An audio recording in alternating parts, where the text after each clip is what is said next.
面。太有钱了吧？他为什么会知道呢？但是警察到了现场敲了门了以后呢，却跟他讲说：“你拿搜查令再重新过来吧。”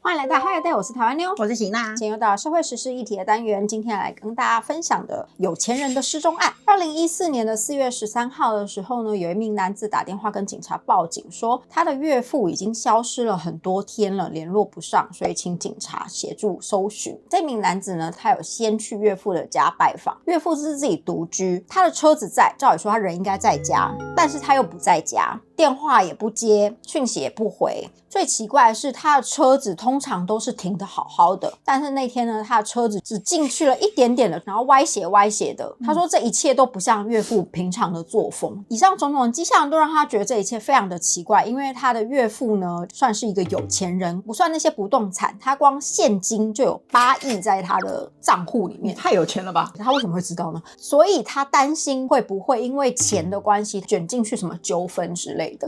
那因为家境非常的优渥，到处都设了很多的 CCTV， 本来警察想说那这就好解决了，但没有想到呢，整个 CCTV 的主机都被搬走了，现场也没有办法查 CCTV 到底发生了什么事情。那警察呢，这时候搜查就兵分了2路，一边呢就去附近探访一下李姓男子呢最后出没时间什么时候啊，那你们有没有听说他最近跟人家有纠纷啊，或是有没有奇怪的人找上门啊？那另外一边呢，用李姓男子的手机的讯号去追踪一下最后的发信地点在哪里。那在跟邻居的探访之间呢，得知他有一个已经交往了10几年的情妇，常常会来家里拜访，附近的邻居都知道。还有呢，他的手机讯号一直在坡州跟江南之间在移动，他们不确定是不是李姓男子本人，但可以确定的是他的手机呢一直都有在使用当中。邻居口中的新氏女子呢，登记的住所就是在坡州，他们立即前往。但是呢，通常有警察敲门的话呢，那一般人就开了门说什么事情啊这样。但是警察到了现场敲了门了以后呢，新女却跟他讲说，你拿搜查令再重新过来吧。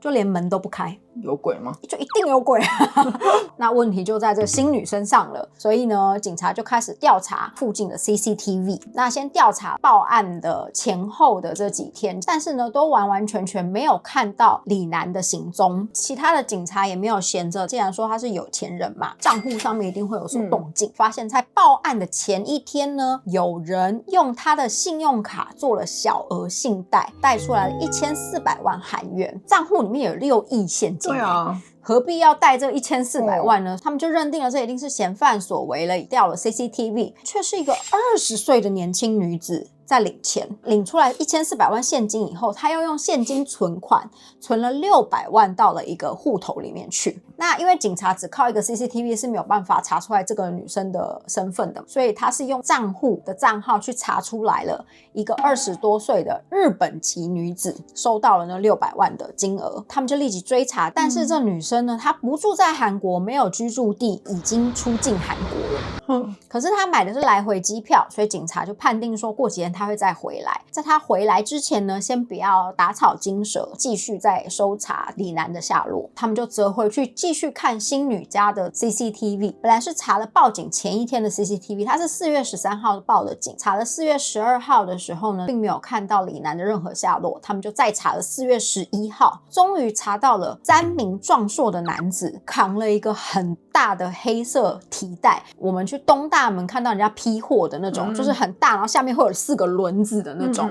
大型的黑色的行李袋。3个人把他从车上扛下来了以后，搭了电梯到达了新女家的楼层以后就消失了。他们就凭借着这个证据呢，去跟检察官这边要了搜查令，正式的进入新女家。可是新女家里面除了满满的名牌，他们说锅碗瓢盆你想得到看得到的东西都是名牌，然后还有非常多没有拆封的名牌商品之外，没有看到李男。另外的警察办案呢， CCTV 所拍到的这3个男子去查他们的车牌，车子是从哪里租借到的，租借到的人是谁，租借者呢是一个朴姓的男子。警察去他家搜索的时候呢，又在查到了他自己的车子上面呢，就是有一些绑架的道具，甚至于还找到了李男他家 CCTV 的主机。全部都在朴姓男子的车上，然后也确认朴男就是3个高大男子的其中一位，就再逼问他说那另外2位3个高大男子正式的一起被逮捕归案，表示他们就是受人之托去绑架了李姓的男子，手法呢就是在李姓男子回家的时候在楼下等他，但是这个李姓男子回家的时候车子还没有停好的状态呢，一直在讲电话，讲一讲他就下车了，他们就蜂拥而上的去把他绑了以后，把他塞到后车厢，放到那个袋子里面，再到星女的家交给星女，他们的任务就完成了。并且3个高大男子呢，他们还表示除了他们3个之外呢，另外还有一群人是负责监视李姓男子的，然后他说另外还有一群人呢是负责监视的人们的监视。什么东西啊？到底有几组人马？他们负责绑李男，放在那里了以后呢，会有一群人专门监视李男，不要让他逃跑，有另外一群人去监视这一群监视的人，真的有在监视李男。为什么要这样啊？可能每个都怕窝里反哦，毕竟李男是有8亿韩元现金的人，那这一整个组织是有10几个人，各式各样，不是有开酒店的啦，小流氓啊，这些有前科的人呢，他们就是被雇来然后做这些事情的。让人比较不能理解的是，这3个绑架的男子被问出来说当初是怎么被找到的，他们就说就是有人联络说会给他们一些钱，好像打工一样。3个男子表示呢，他们会收到酬劳，一个人是50万韩元，不觉得超级少？一个人是在1万多块钱台币。但是我之前也做过掳人勒索，然后也是某个人派某一个集团去，我记得那时候好像是30万，一个人给30万。你们为了30万做出这些事情有事吗？他们就只负责这个part这样子，所以大家是有分工切工的。那警察呢，在搜查星女的家的同时，逼问高大的男子组合们，到底李男呢去了哪里？因为呢，在警察拜访的当天，的确李男是在星女的家里面，所以星女拒绝开门。他们表示说，他们后来帮忙把这个李男呢移到了江南的一间套房。警察呢，他们就立即又派了一组人驱车前往那个套房做搜查。但到了套房了以后，一打开门，出现了一个让他们匪夷所思的场景。Left my doubts at home tonight. Me confidence cake, I'ma take a bite. My skin, my hair, they shine so bright. Tonight's the night, it feels so right. Careless, fearless, standing tall.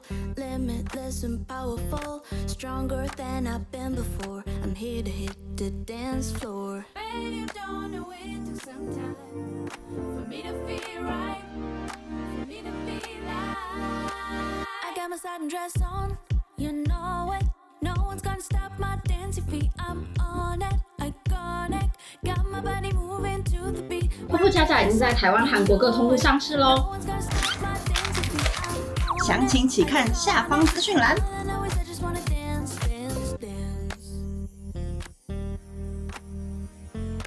打开门，出现了一个让他们匪夷所思的场景。在这个套房的正中央的客厅的地方，中间出现了一个花圃，就是我们想的那个花圃，就是有水泥啊这样子，然后中间有草啊有土这样子的一个花圃。非常可疑的就是它下面却流出了很多汁液，就是尸体在里面的呀，警察一看就知道那就是尸水。不知道从哪里飞来的一个灵感，对，在这个套房的正中间用砖头砌了一个花圃，把尸体放在里面。怎么这么蠢啊？你还不如放在泡砂锅里。他们把土掀开来以后，里面的李男是被一个塑胶袋套着的，土的周围还有埋很多的木炭，应该是企图想要用木炭去掩盖那个尸臭。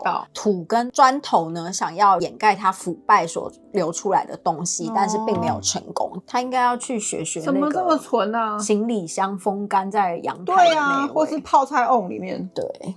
好变态！这个李男确定就是在江南的套房里面被杀害，那到底是谁杀的？对啊，首先问这3个高大男。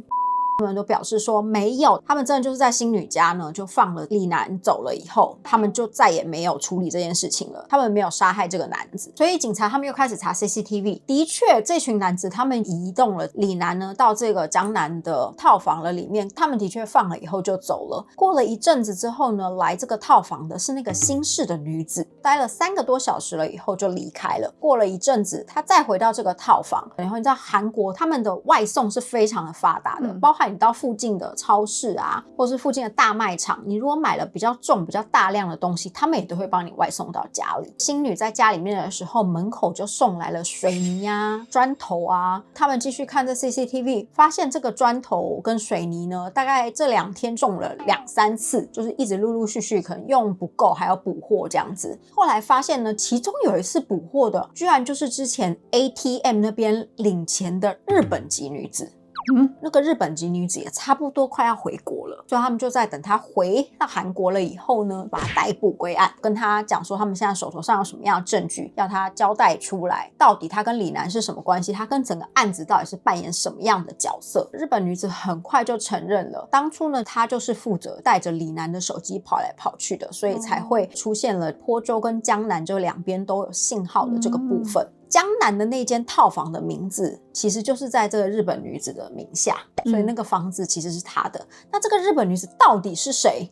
对啊，她其实是星女的私生女哦，她是美国籍的日本人，然后平常是住在海外，她也不是李姓男子的小孩。那星女是表示，其实李楠并不知道这个女生的存在。当初呢，星女就是跟她的小孩这个日本女生讲说，我有一笔大概1亿左右的款项要收回来，在那个李楠那边。那你觉得有什么办法可以逼他把这个钱收回来呢？所以他们2个母女才会一起规划了这一个绑架的事件。但是他们其实一开始并没有想要杀人，他们一开始的规划呢，绑到星女家了以后，然后逼迫李楠呢交出他的账号的密码，让他们可以去领钱出来。他为什么要这样做呢？因为他说他当情人10几年以来，常常会被他殴打、被他羞辱啊等等的，所以他想要分手了。可是他在分手之前呢，他想要拿到一笔分手费，那李楠不会给他，所以呢，他才想到用这个方式。但是呢，他们没有想到说，他们把李楠绑架来了以后，完全不给他东西，他们是每天只给他1根香蕉，殴打他、逼供他，叫他交出来密码等等的。没想到李楠坚决打死都不讲，至始至终他非常的